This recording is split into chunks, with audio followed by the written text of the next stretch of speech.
Welcome to RTV. నేను మీ గయాజ్ని. ప్రస్తుతం మాజీ మంత్రి కాకాని గోవర్ధన్ రెడ్డి వాళ్ళ ఇంటి వద్ద ఉన్నాము. అయితే అతన్ని పోలీసులు హౌస్ అరెస్టు చేయడం జరిగింది. ఎందుకంటే హౌస్ అరెస్టు ఎందుకు చేశారు అనేది, ఎందుకంటే రాయలసీమ ఎత్తిపోతల పథకాన్ని గతంలో అప్పట్లో ఉన్న ముఖ్యమంత్రి జగన్మోహన్ రెడ్డి ప్రారంభించారు. ఇప్పుడు కూటమి ప్రభుత్వం వచ్చిన తర్వాత రాయలసీమ ఎత్తిపోతల పథకాన్ని రద్దు చేస్తున్నట్లు చంద్రబాబు నాయుడు ప్రకటించారు.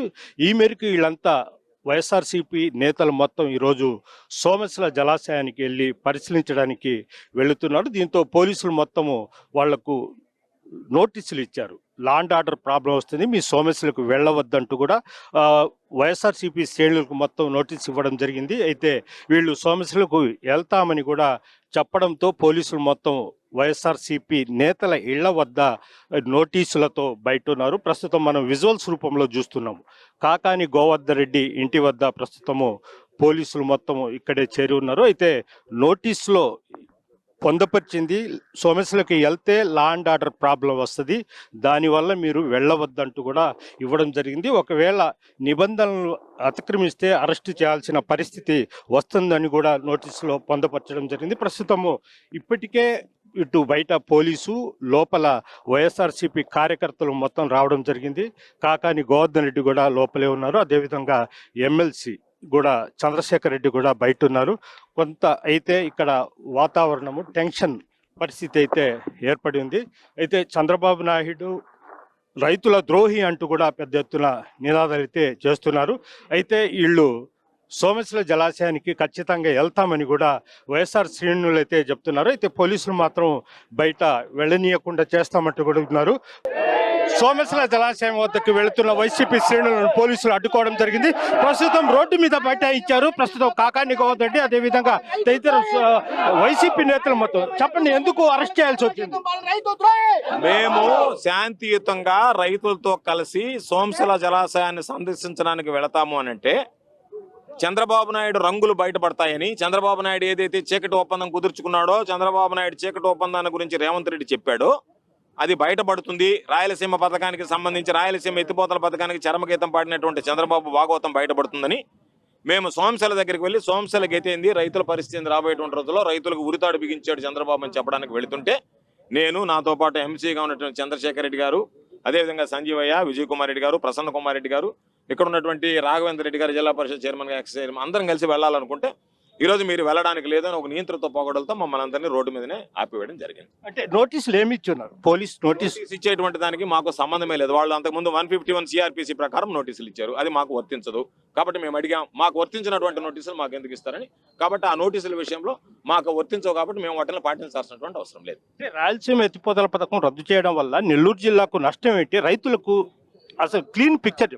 రాయలసీమ ఎత్తిపోతల పథకం వల్ల దాని గురించి పెద్ద సబ్జెక్ట్, అది నేను ప్రెస్ మీట్లో అన్ని విషయాలు మాట్లాడతాను. రాయలసీమ ఎత్తిపోతలకు సంబంధించి ఈ రోజు అయితే మనం పోతిరెడ్డిపాడు హెడ్ రెగ్యులేటర్ దగ్గర నీళ్లు తెచ్చుకోవాలి అంటే దాని కనీస మట్టం 880 అడుగులకు వెళితే తప్ప 44,000 క్యూసెక్కులు మనకు రావు. అటువంటి పరిస్థితుల్లో 800 అడుగుల మట్టంలోనే ఈరోజు రోజుకి 8 టీఎంసీలు తెలంగాణ తోడేస్తుంటే ఒక 3 టీఎంసీలు నీరు మనం తెచ్చుకుంటే సోమశిల జలాశయానికి నీరు వస్తాయి, సోమశిల నుంచి కండలేరు జలాశయానికి నీళ్ళు వస్తాయి. రైతులకు సంబంధించినటువంటి చివరి రోజుల్లో ఏదన్నా ఇబ్బందులు పడితే ఆటుపోట్లకు గురై రైతుల పాపం ఎండబెట్టుకోవాల్సినటువంటి పరిస్థితి మనం అనేక సందర్భాల్లో నెల్లూరులో చూసాం. అటువంటి పరిస్థితి ఉండదు. అందుకే జగన్మోహన్ రెడ్డి గారు చెప్పారు, ఇది ఇన్సూరెన్స్ లాంటిది అని. అంటే రైతులకు ఎప్పుడు కష్టం వచ్చినా ఆదుకునేటువంటి సంజీవని లాంటిది. కాబట్టి ఆ పథకాన్ని ఈరోజు ఎత్తేయడం వల్ల ఎంతో మంది రైతులకు సంబంధించి వేల కోట్ల రూపాయలు నష్టపోయేటువంటి పరిస్థితి ఏర్పడింది. ఇది సరైనటువంటిది కాదనేటువంటిది మా వాదన. సని గారు మీరు చెప్పండి, అంటే ఈ చంద్రబాబు నాయుడు రైతులకు ద్రోహం చేశారని భావించుకోవచ్చా? ఖచ్చితంగా చంద్రబాబు నాయుడు గారి నైజమే అది. గతంలో రైతులకి ఉచిత కరెంట్ ఇస్తారంటే ఆ రోజు హేళన చేసి అవి బట్టలు ఆడేసుకోవాలని చెప్పారు దివంగత మహాత రాజశేఖర్ గారు జలయజ్ఞం ద్వారా రైతులకి అందరికీ మేలు చేయాలని చేస్తే ఆ రోజు దాన్ని విమర్శించారు. మరి పోతిరెడ్డిపాడు ద్వారా నీళ్ళు తీసుకొచ్చి సోమశిల కండలేరుని వాటర్ పెట్టి నెల్లూరు జిల్లా రైతుల్ని ఆదుకోవాలంటే అది నెల్లూరు జిల్లాగా తిరుపతికి తాగునీరు కూడా పనిచేస్తుంది. తిరుపతి జిల్లాకి త్రాగునీరు కూడా ఉపయోగపడే కార్యక్రమం అది. దాన్ని ఈరోజు రాయలసీమ ఎత్తిపోతల పథకాన్ని నిర్వీర్యం చేసి మరి చేశారు. ఇది ఖచ్చితంగా చంద్రబాబు నాయుడు గారు ప్రజాద్రోహి, రైతు ద్రోహి. ఆయనకి స్వప్రయోజనాలు తప్ప రైతు ప్రయోజనాలు కానీ రాష్ట్ర ప్రజల ప్రయోజనం కానీ ఏది కూడా లెక్క చేయని వ్యక్తి అయినా డబ్బే ప్రధానం. ఆయనకి ఎప్పుడు కూడా ప్రజలను మోసం చేయడే నైజం. మీరు చెప్పండి, అంటే మీరు శాంతియుతంగానే చేస్తున్నారు, ఎందువల్ల అరెస్ట్ చేయాల్సిన పరిస్థితి వచ్చింది? చంద్రబాబు నాయుడు గారికి పూర్తిగా అర్థమైంది వైఎస్ఆర్సీపీ చేస్తున్నటువంటి కార్యక్రమాలకి వేలాదిగా ప్రజల మద్దతు ఉందని. అదేవిధంగా ఈరోజు రాయలసీమ ఎత్తిపోతల పథకం కానీ వాటర్ ప్రాజెక్ట్స్ అన్నిటికీ కూడా చంద్రబాబు నాయుడు గారు చేసినటువంటి ద్రోహం వల్ల కొన్ని వేల మంది రైతులు ఈరోజు ఇబ్బంది పడతా ఉన్నారు, రైతులు అన్యాయమైనారు. వారందరూ కూడా వైఎస్ఆర్సీపీ చేస్తున్నటువంటి కార్యక్రమంలో పాల్గొనడం జరుగుతుంది అన్న ఉద్దేశంతో వారు ఈరోజు నోటీసులు కూడా ఇవ్వడం జరిగింది.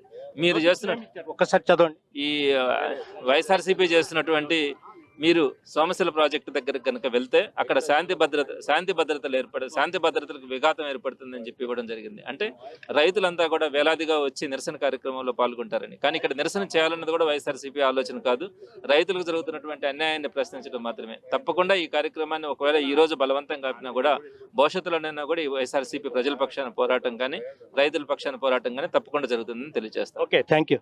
Local to global news at your fingertips. మీ చేతిలో ఒక ఆయుధం. Download Raw TV app. Media legend Ravi Prakash is back.